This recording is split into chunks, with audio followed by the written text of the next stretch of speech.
काव्य प्रकाश के द्वितीयोल्लास में अभिहितान्वयवाद और अन्विताभिधानवाद की चर्चा के प्रसंग में एक कुमारिल भट्ट नाम के आचार्य का उल्लेख आया था और एक प्रभाकर मिश्र का उल्लेख हुआ था।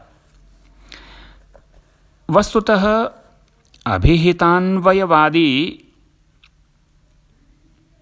कुमारिल भट्ट जो हैं, उन कुमारिल भट्ट के शिष्य का ही नाम प्रभाकर मिश्र है, जो कि अन्विताभिधानवाद का सिद्धांत देते हैं। यानी अन्विताभिधानवाद को मानने वाले प्रभाकर मिश्र किसके शिष्य हैं? अभिहितान्वयवाद को मानने वाले कुमारिल भट्ट के शिष्य हैं। कुमारिल भट्ट जो गुरु हैं वो अभिहितान्वयवादी हैं और प्रभाकर मिश्र जो शिष्य हैं वो अन्विताभिधानवादी हैं, ऐसे इसको समझ लें। किंतु गुरु शिष्य होते हुए भी कुमारिल भट्ट और प्रभाकर मिश्र के बीच अनेक विषयों में मतभेद रहा है। अपने गुरु से, कुमारिल भट्ट से प्रभाकर मिश्र का मतभेद रहा है और पुरजोर मतभेद अनेक अवसरों पर देखा गया है। अब यहाँ अगली कक्षा से पहले आज की इस कक्षा में मैं आपको एक रोचक कहानी इन गुरु शिष्य के संबंध में सुनाता हूँ। अनेक काव्यशास्त्र के ग्रंथों में भी और मीमांसा के ग्रंथों में जो उल्लेख इनका आया करता है, उसके आधार पे ये कहते हैं कि प्रभाकर मिश्र जो थे वे अपने विद्यार्थी जीवन में बड़े ही प्रतिभाशाली विद्यार्थी थे और अपने स्वतंत्र विचारों के लिए भी प्रसिद्ध थे। प्रभाकर मिश्र प्रत्येक विषय पर वे अपनी स्वतंत्र प्रतिभा और स्वतंत्र विचार शैली से विचार करते थे, जिसके कारण कभी कभी उनके गुरु कुमारिल भट्ट को भी कठिनाई का सामना करना पड़ जाता था।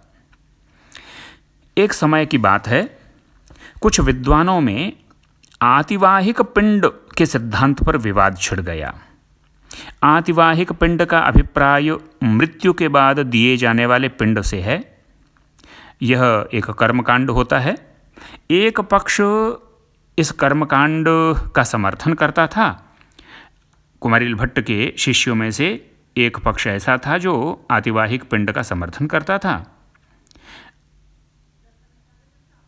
और उसकी एक विशेष विधि का प्रतिपादन करता था कि यह आतिवाहिक पिंड इस प्रकार से दिया जाना चाहिए। कुमारिल भट्ट के शिष्य मंडली में ही दूसरा पक्ष ऐसा था जो इस आतिवाहिक पिंड के विधान का विरोधी था और अंत में यह विवाद जब बढ़ गया शिष्य मंडली में, तो निर्णय के लिए ये सब शिष्य कुमारिल भट्ट के पास पहुँचे, अपने गुरु के पास। कुमारिल भट्ट ने अपनी सम्मति के अनुसार एक पक्ष में व्यवस्था दे दी कि भाई यह आतिवाहिक पिंड की व्यवस्था जो है यह ठीक है और इसकी विधि इस प्रकार से है। परंतु यह व्यवस्था प्रभाकर को रुचिकर प्रतीत नहीं हुई और उन्होंने उसका प्रतिवाद किया, उसका विरोध किया। बाहर के विद्वान तो कुमारिल भट्ट की व्यवस्था को लेकर के चले गए, परंतु जो विवाद अब तक बाहर था वह अब घर में प्रारंभ हो गया। ये कुछ बाहर से लोग आए थे जो आतिवाहिक पिंड को लेकर के इनको जिज्ञासा थी और उसको लेकर के विवाद हुआ था। उस विवाद का समाधान हो गया। जो बाहर से लोग आए थे वो चले गए। लेकिन अब यहाँ कुमारिल भट्ट के जो शिष्य हैं प्रभाकर मिश्र, उनके बीच और कुमारिल भट्ट के बीच में जो है कुछ तनातनी हो गई। कुमारिल भट्ट ने अनेक प्रकार से प्रभाकर को अपना सिद्धांत आतिवाहिक पिंड के विषय में समझाने का प्रयत्न किया, परंतु उसको संतोष न हुआ प्रभाकर को। या इस प्रकार कहना चाहिए कि कुमारिल भट्ट अपनी युक्तियों से प्रभाकर मिश्र को चुप न करा सके, उसे कन्विंस न कर सके कि वो आतिवाहिक पिंड की उस विधि को स्वीकार कर ले जो विधि कुमारिल भट्ट बता रहे हैं। जैसे गांधी जी अपने जीवन काल में पंडित जवाहरलाल को अपने अहिंसा के सिद्धांत को पूरी तरह से समझा नहीं सके, पर उनको विश्वास था कि मेरे बाद मेरे सिद्धांत का पालन करने वाला, प्रचार करने वाला जवाहरलाल ही होगा। इसी प्रकार कुमारिल भट्ट को यह विश्वास था कि इस आतिवाहिक पिंड के सिद्धांत को प्रभाकर आज भले स्वीकार न करें और अपने तर्क के सामने न टिकने दे, पर एक न एक दिन इस सिद्धांत को प्रभाकर मिश्र अवश्य मानेगा। इसलिए उस समय उन्होंने इस विषय पर आगे चर्चा बंद कर दी और प्रभाकर से कह दिया कि फिर कभी इस सिद्धांत पर स्पष्टीकरण करेंगे, इस पर चर्चा करेंगे। आज इस विषय का यहीं विराम करते हैं। बहुत दिन व्यतीत हो गए। एक दिन सहसा कुमारिल भट्ट की मृत्यु का समाचार सुनाई दिया। यद्यपि सहसा किसी को उसकी मृत्यु का विश्वास नहीं होता था कि कुमारिल भट्ट जैसा दिव्य तेजस्वी आचार्य और इस तरह से अचानक कैसे जा सकता है, पर जब सभी ने उनके शरीर की परीक्षा कर उसमें जीवन का कोई चिन्ह नहीं पाया, स्टेथोस्कोप वगैरह लगा के देख लिया, पल्स देख ली, हार्ट बीट देख ली, लगा कि नहीं बचे ये तो गए, तो फिर उस पर विश्वास करने के अतिरिक्त और कोई उपाय न था। फलतः सब लोगों ने उनका अंतिम संस्कार करने की तैयारी प्रारंभ कर दी। इस अंतिम संस्कार के प्रसंग में जब आतिवाहिक पिंड का अवसर आया तो लोगों ने प्रभाकर की ओर देखना प्रारंभ किया कि प्रभाकर क्या कहते हैं इस विषय में।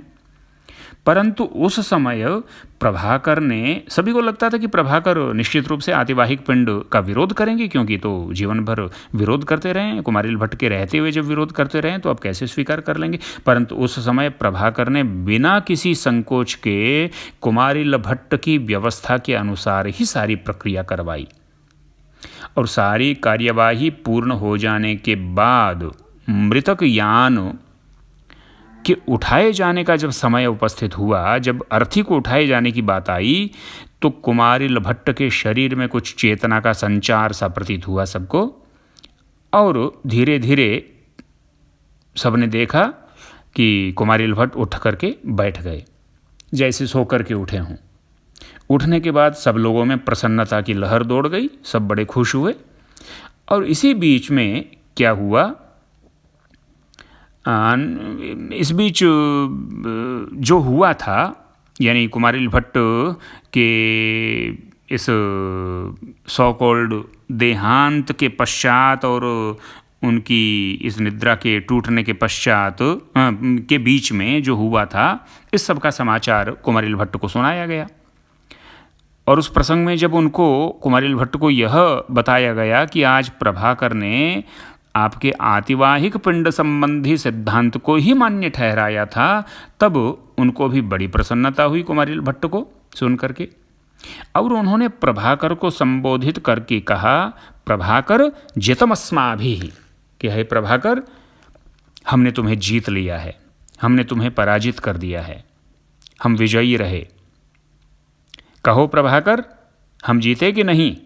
कहो कि तुमने हमारे आतिवाहिक पिंड के उस विधि को स्वीकार किया कि नहीं? करना पड़ा ना आखिर तुम्हें स्वीकार। तब प्रभाकर ने तुरंत तपाक से उत्तर दिया। जब कुमारिल भट्ट ने कहा कि प्रभाकर जितमस्माभिः, तो प्रभाकर ने कहा, गुरो भगवन मृत्वा जितम, कि हाँ गुरुजी आप जीत तो गए लेकिन मर करके जीते हैं, यानी हमें जीतने के लिए आपको मरने का नाटक करना पड़ा, आप मर करके जीते हैं। जीते जी आप जीत नहीं सके, हमें जीतने के लिए आपको मरना पड़ा, आपको मरने का छल करना पड़ा। और इस तरह से ये कथा यहीं समाप्त होती है। इन गुरु शिष्य के विषय में एक और भी कथा है, इस कथा को सुनते हैं अगले ही व्याख्यान में।